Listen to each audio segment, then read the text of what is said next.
o un gran hito, que de hecho es muy importante para entender muchas, incluso el posmodernismo actual. Pero un gran hito en la historia de la filosofía que llegó a repercutir pues todas las demás ciencias fue este curso de lingüística general de Saussure. Okay. Que luego ya los estructuralistas y demás, o sea, como Derrida y demás, pues empezaron a profundizar, que era la ruptura del significante con el significado. O sea, que para nosotros puede ser muy intuitivo, güey. ¿Cómo busco este pedo? O sea, ¿cómo se Curso general de lingüística. Lingüística. No, pero es curso general de lingüística. Ah, curso. Sí. Ahí está. Es un libro. Ya, de Ferdinand Saussure. Correcto. Y ese libro, güey, pinche librillo, pero... ¿Ya lo leíste tú? O sea, no lo he leído. O sea, se estudia... yo lo leí a través, o sea, no directamente, lo leí a través de las teorías estructuralistas y postestructuralistas. Porque básicamente lo más importante que expone ese libro es la fórmula del signo lingüístico de Saussure, que es el significante y el significado. Ya. ¿no? Pero qué cabrón que es un libro de 1916. Sí, güey. El siguiente tema que quería tocar contigo es cómo aprendes mucho estudiando historia, ¿no? Cómo con menos intentaban resolver estas grandes preguntas. Sí. Y se vuelve un proceso fascinante. Y es bien cabrón porque tú dices, güey, hace, cabrón, un poquito más de 100 años, güey. Sí, y insisto, mucho de lo que te lo voy a explicar ahorita para nosotros puede ser muy intuitivo, pero no entendemos las implicaciones que eso tuvo y que todavía tiene en las diferentes disciplinas que hay, güey. Claro. Porque justamente vienen postestructuralistas como Derrida, incluso Lacan en el psicoanálisis, pero vienen como justamente a ver, tienes la fórmula del signo lingüístico, ¿no? Que es el significante y el significado. En donde haz de cuenta que tenemos un significante que remite a un significado. Por ejemplo, un significante palabra, no sé, hola, remite al concepto de un saludo, es el significado. Pero un granito, güey, en la historia, güey, de la humanidad, es el descubrimiento de que no hay una ligación necesaria entre el significante y el significado, sino que realmente hay diferentes capas de significado. ¿Me explico? O sea, por ejemplo, el sonido, pues sí, la palabra hola no es que tenga una relación con el saludo per se, sino que arbitrariamente decidimos que hola significara eso. Y que incluso aunque hayamos decidido eso, el contexto en el que se usa puede cambiarle el significado. Claro. Por ejemplo, bizarro, ¿no? O sea, justamente tu programa, bizarro. En el diccionario, la palabra bizarro en teoría significa valiente, güey. Significaba. Ahorita ya están las dos definiciones, pero cambió, claro. Hace 20 años. Ajá, entonces no está ligado necesariamente. Sí, el uso popular lo cambió. Exactamente. Entonces, ¿pero eso qué te quiere decir? Que no hay un significado único y una ligación inquebrantable entre un significado y un significante. Eso está bien cabrón porque, sí, digo, obviamente retomando películas, pues la película Interstellar se trata sobre la manera en la que te comunicarías con una especie alienígena que no tiene los mismos... No, la Arrival. Perdón, sí es cierto, la Arrival, no estoy llamando la Arrival. Se trata sobre ese tema en específico. Y eso fue eso fue algo muy criticado cuando se manda el satélite Carl Sagan, creo que era Apolo, o era un Apolo, no sé, sí, creo que era un Apolo, que manda una placa, no sé si sepas eso, pero manda una placa con una bocina, ¿no? Sí. Y ahí se criticaba mucho el uso de una flecha. Sí, porque es como, sí. Que el uso de una flecha es, pues la flecha acabaría siendo el significante, que el significado es estamos apuntando, no es el apuntar. Me imagino, ¿no? Que es algo muy contextual porque, pues, una flecha puede evolucionar no solamente aquí, sino con otras especies. Pues, o sea, tú apuntas para allá y hay perros que no te entienden, güey. Claro. Hay perros que le haces así y no te voltean a ver, se te quedan viendo los ojos. Sí. Era lo que se criticaba mucho. Y o sea, incluso hoy en día no es así que tú ya es tan fácil de ver. O sea, yo hasta que no escuché este concepto de significante y significado, como que no lo había verbalizado de esa manera. Claro, sí, no, porque totalmente. sí ves como el lenguaje como algo estático, porque tienes esa ilusión, ¿no? Porque toda tu vida, pues las palabras han significado más o menos lo mismo. Digo, conforme más creces te empiezas a dar cuenta que no, ¿verdad? Pero cuando eres joven, o sea, hay ciertas constantes, Claro. ¿no? Pero luego hay ciertas constantes, pero luego te enfrentas a un problema cuando hablamos de la mente. ¿Por qué? Porque, ok, ya lo vimos en el plano lingüístico en sí, ¿no? Que las palabras no necesariamente van a significar lo mismo.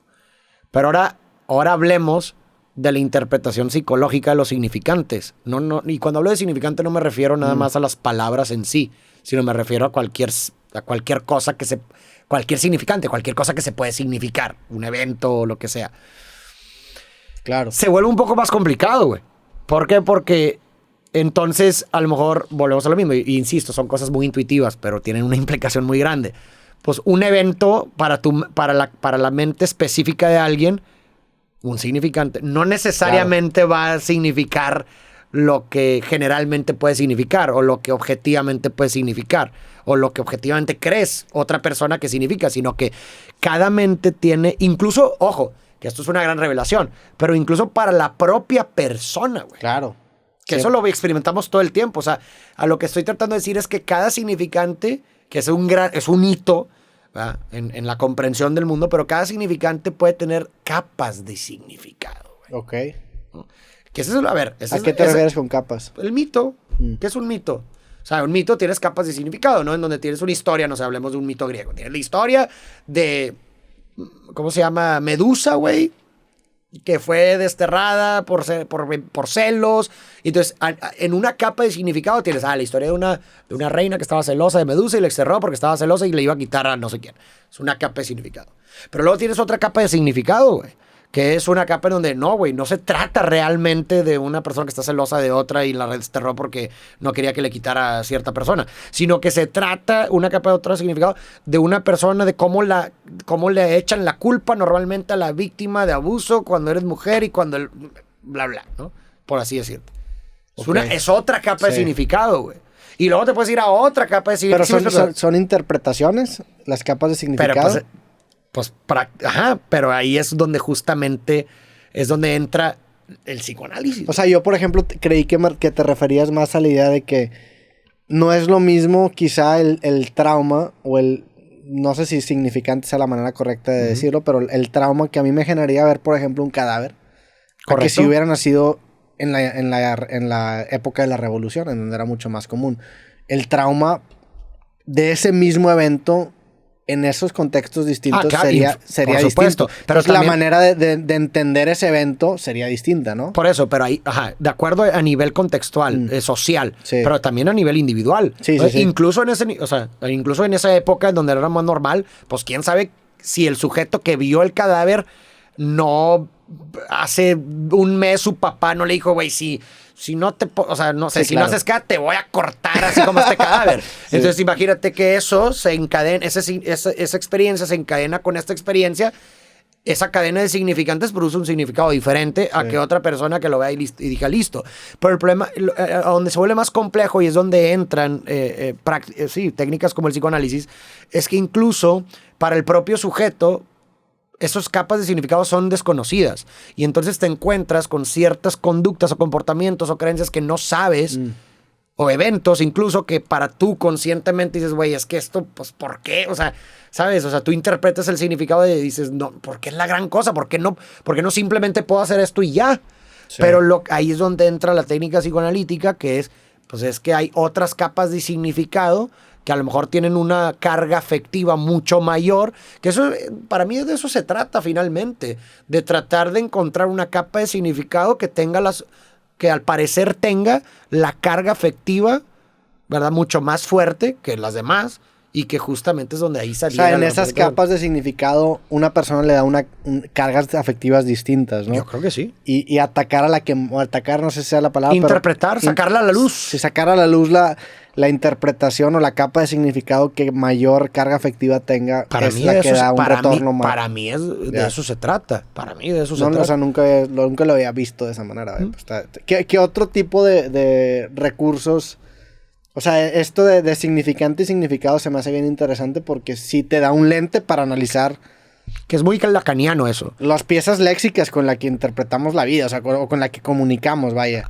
A mí también, yo por eso me adherí mucho a la perspectiva, o sea, me gustó mucho la perspectiva lacaniana porque precisamente toma esto de los postestructuralistas, que por eso digo, esto tan simple como la ruptura del significante y significado, fue algo que se dio en la lingüística, pero, güey, repercutió en las demás disciplinas, porque incluso gente se la lleva radical y dice, nada, entonces la ciencia no vale verga. Sí, sí, sí.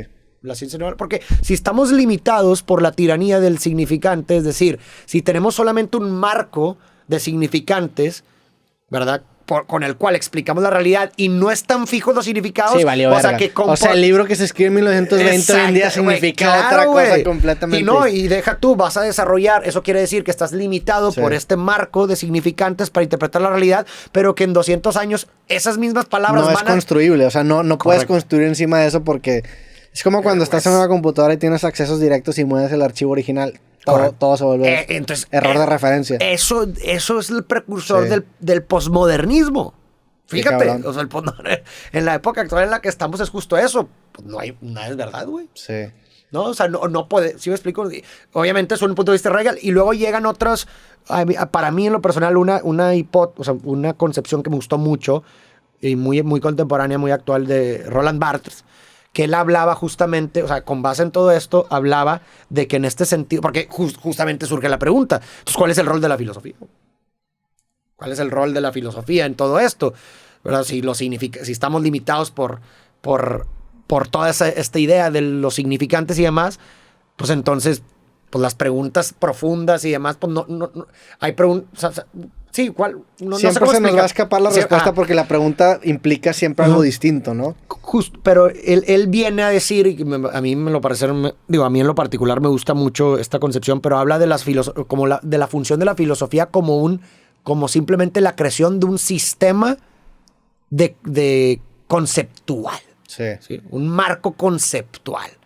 ¿Verdad? Y eso, y me parece muy atinado. Eso se me hace bien cabrón porque ahorita estudiando filosofía en los cursos de Mateus te empiezas a dar cuenta de que en un principio los presocráticos, incluso Sócrates, Aristóteles y Platón, su aspiración era generar un modelo que explicara el cosmos. O sea, era una intención grandiosa. Digo, obviamente también no entendiendo la dimensión de la tarea, pero hicieron labores titánicas. O sea, hicieron labores gigantescas, increíbles, pero pues hoy en día es bien difícil que un biólogo diga yo quiero explicar el universo. O sea, que cualquier profesión, porque como ya tenemos muy categorizadas las áreas de conocimiento, es muy difícil hacer una definición holística de lo que representa estar vivo, ¿no?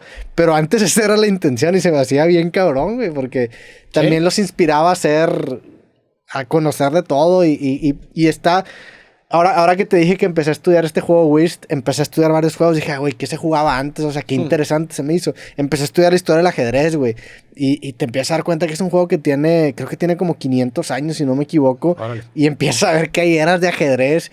Y el acercamiento que uno tiene al empezar a jugar el juego se aborda obviamente en 1600. Ves partidas de 1600 y dices, no mames, se parece a mis primeras partidas. Y empiezas a ver cómo se empieza a construir conocimiento, pero precisamente aprendes un chingo de estudiar esa historia y ver cómo con menos recursos solucionaban ese tipo de problemas que hoy en día tenemos, güey. Y a veces es bien difícil entender la modernidad de las áreas de conocimiento sin pasar por esos primeros planteamientos, ¿no? Que eso ahí es en donde yo encuentro un valor bien interesante en estudiar historia que honestamente nunca lo había considerado hasta hace poco güey, para entender la modernidad tienes que pasar por esas etapas históricas independientemente de que tengas que rendirle respeto a los genios de antes, tienes que pasar por lo que ellos descubrieron y hasta dónde se quedaron para entender sobre qué construyeron la gente que tú estás conociendo, güey. Eso a mí se me hace fascinante. Está increíble. La verdad, o sea, justamente... Eso me detonó un interés en la historia. Eso fue puntualmente 100%. Lo que me detonó un interés en la historia. Sí. Incluso, güey, digo, visitando